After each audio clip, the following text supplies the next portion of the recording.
In our new series, Home of the Brave, we honor our nation's veterans and heroes and veterans, just like our Nick Smith here. We are saluting women. And according to the U.S. Department of Veteran Affairs today, women are twice as likely to develop PTSD than men. The nonprofit She's the Veteran works with women to improve their mental health. Army veteran and founder of She's the Veteran, Brooke Jackson.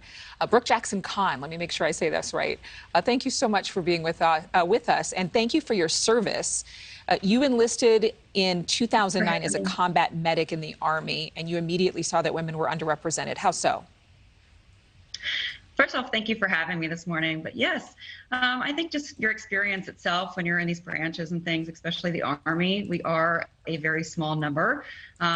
Given some of the things that I would experience myself, deployment and whatnot, I would be on convoys and missions with infantry guys, and usually one of the only women on that convoy with maybe up to 50 other men.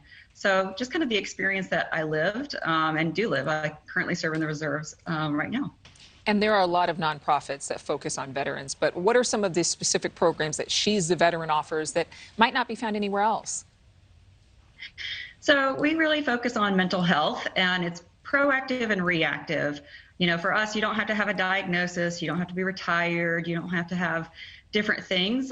Your only requirement is for you to have served or be serving currently, and to come out and kind of get that camaraderie with other women. We do focus on learning new skills like the neuroplasticity of learning how to do deep sea fishing, sailing, horseback riding, those types of things. So really trying to fill the gap on women being able to come out and have something for ourselves. Our journey is definitely very different than what the men experience.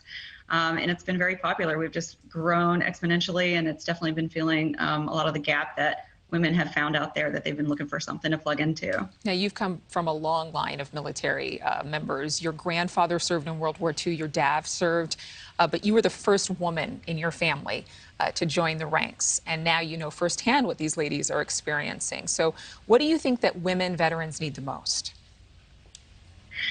I think just hearing the story from some of us that they're not alone.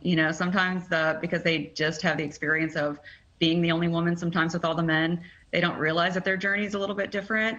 The biggest feedback I get from so many women is, I didn't know how much that I needed this. I'd never thought about it because, we're just doing the same job that they are. We're just plugging in and doing everything that they are expected to do. But it is a different experience.